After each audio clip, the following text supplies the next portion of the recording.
മിശിഹായിൽ അനുഗ്രഹീതരായവരെ, ദിവ്യകാരുണ്യ ഈശോ ഈ ദിവസം നിങ്ങളെല്ലാവരെയും സമൃദ്ധമായി അനുഗ്രഹിക്കുകയും അവിടുത്തെ കൃപകൾ കൊണ്ടും അനുഗ്രഹങ്ങൾ കൊണ്ടും നിങ്ങളെ ഓരോരുത്തരെയും നിറയ്ക്കുകയും ചെയ്യട്ടെ എന്നും പ്രത്യേകമായിട്ട് പ്രാർത്ഥിക്കുകയാണ്.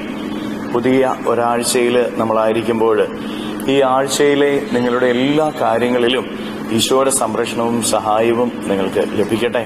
കർത്താവ് നിങ്ങളുടെ കൂടെ ഉണ്ടായിരിക്കട്ടെ.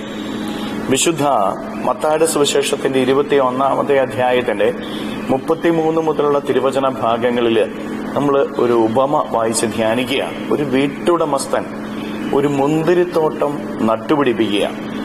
ആ മുന്തിരിത്തോട്ടത്തെ സംരക്ഷിക്കാനായി അതിന് ചുറ്റും വേലി കെട്ടുകയും ഒരു ഗോപുരം നിർമ്മിക്കുകയും ചെയ്യുകയാണ്. പ്രിയപ്പെട്ടവരെ, മുന്തിരിത്തോട്ടത്തിന്റെ ഉടമസ്ഥൻ ദൈവമാണ്. മുന്തിരിത്തോട്ടം നമ്മൾ ഓരോരുത്തരുമാണ്. നമ്മളെ ഓരോരുത്തരെയും ദൈവം ഈ ഭൂമിയിൽ നട്ടുപിടിപ്പിച്ചിരിക്കുകയാണ്. നമ്മുടെ സംരക്ഷണത്തിനായിട്ട് അവിടുന്ന് നമുക്ക് ചുറ്റും വേലി കെട്ടുന്നുകൊണ്ട് നമ്മളെ എപ്പോഴും നോക്കുന്നതിന് വേണ്ടി ഒരു ഗോപുരം നിർമ്മിച്ച് ആ ഗോപുരത്തിൽ അവിടെ ഇരിക്കുകയും ചെയ്യുന്നു. പ്രിയപ്പെട്ടവരെ, ദൈവത്തിന്റെ അനന്തമായ സ്നേഹമാണ് ഈ തിരുവചനത്തിലൂടെ അവിടെ നമ്മെ പഠിപ്പിക്കുന്നത്. ദൈവം നമ്മോട് ഓരോരുത്തരോടും എത്രമാത്രം കരുതലുള്ളവനാണ്, നമ്മെ എത്രമാത്രം സ്നേഹിക്കുന്നവനാണ്, നമ്മെ എത്രമാത്രം സംരക്ഷിക്കുന്നവനാണ് എന്ന് തിരുവചനത്തിലൂടെ പഠിപ്പിക്കുകയാണ്. എന്നോടും നിങ്ങളോടും കരുതലുള്ളവനാണ് നമ്മുടെ ദൈവം. നമ്മെ ഓരോരുത്തരെയും ഈ ഭൂമിയിൽ നട്ടുപിടിപ്പിച്ചിട്ടുണ്ട്. ഒരു മുന്തിരിത്തോട്ടം നട്ടുപിടിപ്പിക്കുക എന്ന് പറഞ്ഞു കഴിഞ്ഞാൽ ഒത്തിരി പ്രതികൂലങ്ങളുടെയൊക്കെ നടുവിലായിരിക്കാം മുന്തിരിത്തോട്ടം വളർന്നു വരേണ്ടത്. വേനലും മഴയും കാറ്റും കോളും ഒക്കെയുണ്ട്. പക്ഷേ അതിൽ നിന്നെല്ലാം സംരക്ഷണത്തിനായിട്ട് അവിടുന്ന് വേണ്ട കാര്യങ്ങൾ കൂടെ ചെയ്യുന്നുണ്ട്. ഈ ഭൂമിയിൽ നമ്മളായിരിക്കുമ്പോൾ നമ്മുടെ ജീവിതത്തിനെതിരെ കാറ്റും കോളും ഒക്കെ കടന്നു വരും. പ്രതികൂലങ്ങൾ നമ്മുടെ ജീവിതത്തിന് നേരെ കടന്നു വരും. സഹനങ്ങളും കഷ്ടപ്പാടുകളും നമ്മുടെ ജീവിതത്തിലേക്ക് കടന്നു വരും. ഇല്ലായ്മകൾ നമ്മുടെ ജീവിതത്തിൽ ഉണ്ടാകാം, രോഗങ്ങൾ നമ്മുടെ ജീവിതത്തിൽ ഉണ്ടാകാം, കടബാധ്യതകൾ നമ്മുടെ ജീവിതത്തിൽ ഉണ്ടാകാം, പരാജയങ്ങൾ നമ്മുടെ ജീവിതത്തിൽ ഉണ്ടാകാം.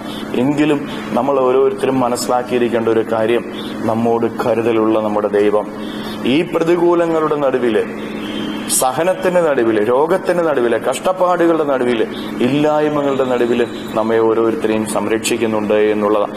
നമുക്ക് ചുറ്റും അവിടുന്ന് വേലി കെട്ടി സംരക്ഷണം നൽകിയ പ്രിയപ്പെട്ടവരെ, ഇന്ന് നിന്റെ ജീവിതത്തിൽ ദുഃഖങ്ങളും വേദനകളും കണ്ണുനീരുമാണെന്ന് കരുതി കരയേണ്ട വ്യക്തിയല്ല നീ. ഉപരിയായിട്ട് ദൈവത്തിന്റെ സംരക്ഷണം നിനക്കുണ്ട് എന്ന് നീ തിരിച്ചറിയണം. ആ സംരക്ഷണം നിനക്ക് ലഭിക്കണമെങ്കിൽ ആ ദൈവത്തോട് നീ കൂടുതൽ വിശ്വസ്തയോടുകൂടെ ചേർന്ന് നിൽക്കുവാനായിട്ട് സാധിക്കണം. ഈ നോമ്പുകാലം വിശ്വസ്തയോടെ ദൈവത്തോട് ചേർന്ന് നിൽക്കേണ്ട ഒരു കാലഘട്ടമാണ്. കൂടുതൽ പ്രാർത്ഥനയില്, വചനവായനയില്, ദൈവസ്നേഹത്തെക്കുറിച്ചുള്ള ധ്യാനത്തില് നമ്മളായിരിക്കുമ്പോൾ ദൈവത്തോട് നമ്മൾ കൂടുതൽ അടുക്കുകയാണ്.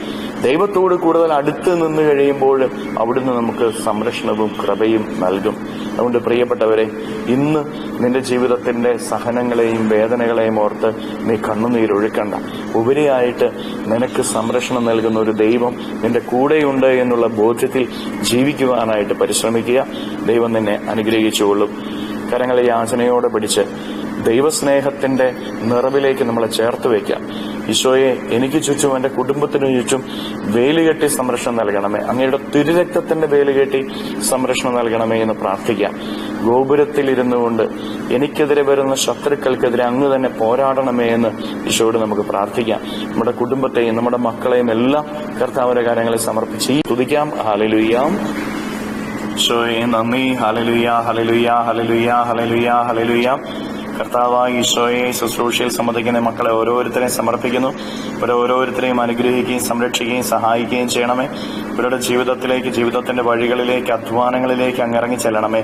ഇവരുടെ കുടുംബത്തിലേക്ക് ഇറങ്ങിച്ചെല്ലണമേ. ഇവരുടെ മക്കളുടെ അരികിലേക്ക്, ഇവരുടെ ജീവിത പങ്കാളിയുടെയും മാതാപിതാക്കളുടെ സഹോദരങ്ങളുടെയും അരികിലേക്ക് അങ്ങ് ഇറങ്ങിച്ചെന്ന് ഇവരെ ഓരോരുത്തരെയും സംരക്ഷിക്കുകയും സഹായിക്കുകയും ചെയ്യണമേ. കർത്താവെ, ഇവരുടെ ജീവിതത്തിൽ നിന്ന്, ജീവിതത്തിന്റെ വഴികളിൽ നിന്ന് സർവ്വ തിന്മകളെയും ബന്ധനങ്ങളെയും കെട്ടുകളെയും പിശാചിന്റെ ഉപദ്രവങ്ങളെ നാരകീയ ശക്തികളെയും ദിവ്യകാരുണ്യത്താൽ ബന്ധിച്ചു നിർവീര്യമാക്കി നരാഗ്നയിലേക്ക് അട്ടിപ്പായിക്കുന്നു. കർത്താവെ, അങ്ങയുടെ സംരക്ഷണം ഇവർക്ക് ലഭിക്കട്ടെ. Hallelujah, hallelujah, hallelujah. അങ്ങയുടെ തിരുരക്തത്തിന്റെ സംരക്ഷണ കോട്ട ഇവർക്ക് ലഭിക്കട്ടെ. Hallelujah, hallelujah, hallelujah. നിത്യം പിതാവും പുത്രനും പരിശുദ്ധാത്മാവുമായി സർവേശ്വരായ എന്നേക്കും ആമേൻ.